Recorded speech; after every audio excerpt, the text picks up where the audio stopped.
So, without further ado, oh yeah, that's what the movie is. Does anyone know that? Yeah. Oh, you betcha. You betcha. That's right, folks. I present to you Fargo. 1996 Fargo. Yeah. Oh yeah. Mm-hmm. There we go. The original. Yeah, you betcha.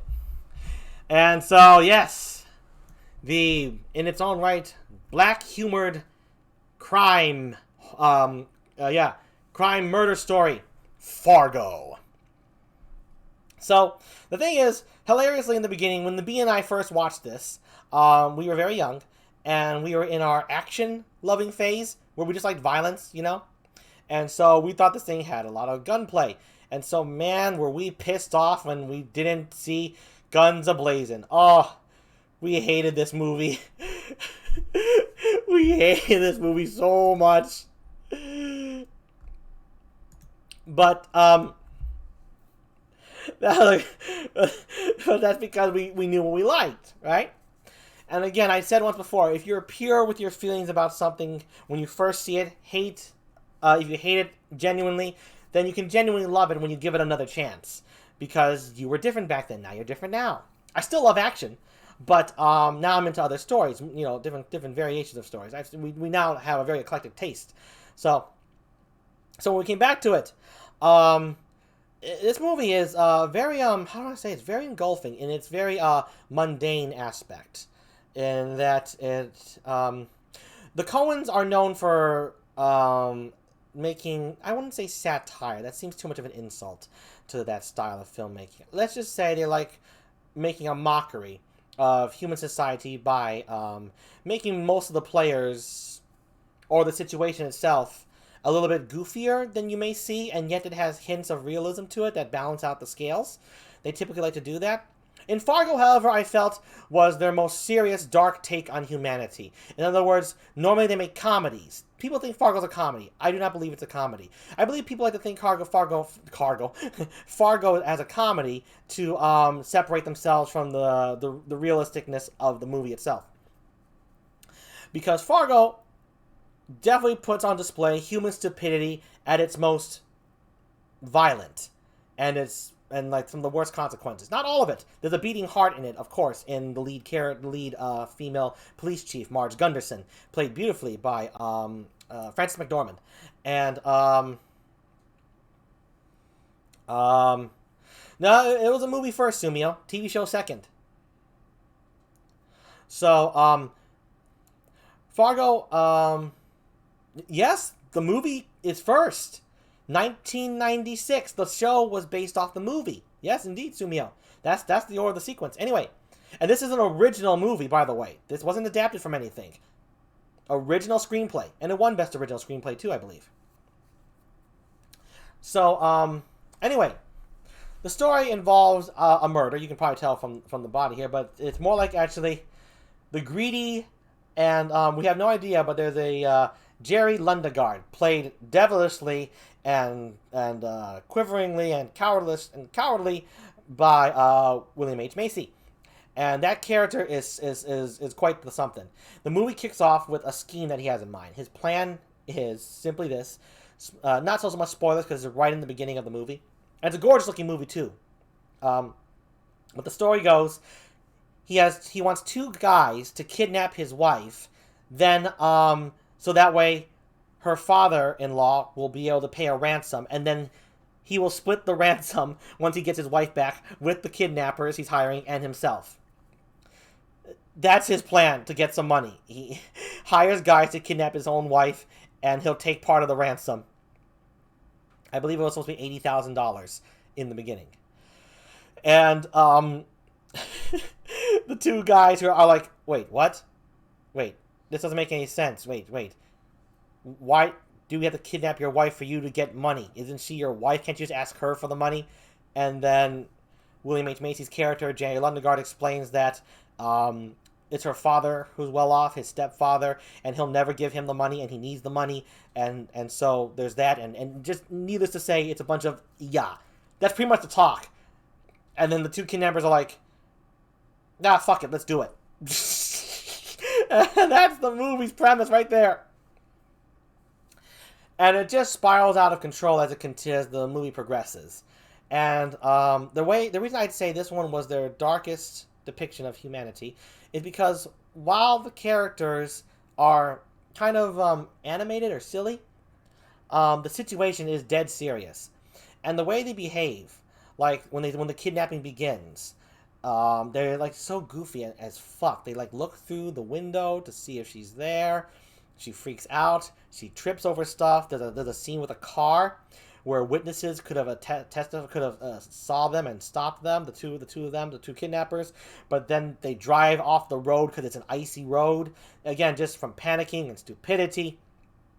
This movie is abound with that.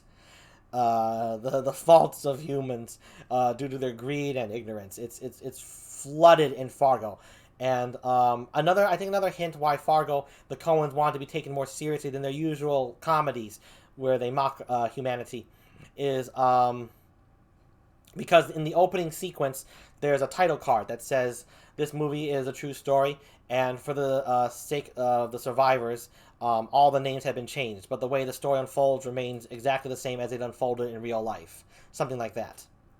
So the Coens put that in the beginning. And they said they did put that at the beginning because they thought people would think this movie is so far-fetched that they wouldn't believe it. But it's not. It's not far-fetched. All the stuff that happens in Fargo, yeah. People behave that way. They're that nutty, that illogical, and that violent, and selfish and greedy. And, so let's get to the beating heart of the story, though. Marge Gunderson, the police chief. She plays Frances McDormand plays a where it says recent history confirms that statement. Oh yes. But so Marge Gunderson, played by Frances McDormand, is a lovely character, very kind, very caring, very stern too at points when she needs to be, but just an all very upbeat, happy character. But knows how to do her job, and is committed to it, and is very brave. And she's called in when they heard that there were murders. Recent murders that had happened, and and the story takes some surprise turns here and there. None like crazy twist wise. Just it all makes sense how it all unfolds, and it's just like just another crappy day in society. But in the end, it doesn't end on such a sour note, right? It just ends on there's a lot of horrible things in the world, but there are also very sweet things too. And Fargo's only 96 minutes or so, 90 so minutes. The B&I have said this is like the best short movie we've ever seen, because normally I like long movies. I love long movies. You get so much character development, so much story, so much meat, right? So much meat in the story can be said about a long movie or a long story, a book or anything like that. But Fargo gets to all the points it needs to, gets all the humor right, just the right amount of character development, in such a short amount of time. It's quite impressive.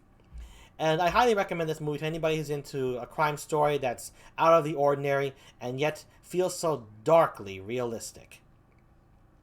I once read a comment from somebody that I thought was an absolute bullshit comment, but thus backs my reasoning for believing Fargo is more realistic than people want to believe, and that's why they want to laugh it off and call it like a black comedy or a satire. Someone said Fargo was just the person gave it 1 I think out of 5 stars, and the person said because the movie was just too realistic, that it disturbed me how realistic this movie was, so I hated it and I had to give it a 1. I'm like, what? The movie did its job and you gave it a ooh. So your analysis of the movie is correct, but you couldn't take how real the movie was. Bogus! So yeah. And yes, exactly folks, exactly. Sumil says 1 out of 10 for that person. Yep. Wait a minute. Gene's Variety Show, too realistic, 1 out of 10. That's what he said. Gene's Variety Show, too realistic, 1 out of 10. What the hell? Yes, there are blueberry men abound. We just haven't seen them yet. it resonated with you, so you gave it a 1. Yes, yeah, thank you, Chia. Yes. So yes, Fargo's a film we've seen many times. Many a blessed day we've seen this film. It's just a delight to watch and just kick back with a little bit of Fargo. And then it's just like, dang, that's a good movie. And Jerry Lundegaard's character is a crazy guy. And such a loopy character. And, whew, what a stack of cats that guy is. Wonderfully played by William H. Macy. So, there you have it, folks. That's Fargo. That's the story. It unfolds even crazier as it progresses. But all in all, wonderful movie. I highly recommend it if those of you who are into crime shows. That is, like I said, not of the ordinary. Thank you, Fargo! Give it up for Fargo! 1996. Thank you for all the good watches and plenty more. I'm sure the Bean will be visiting this one many more times.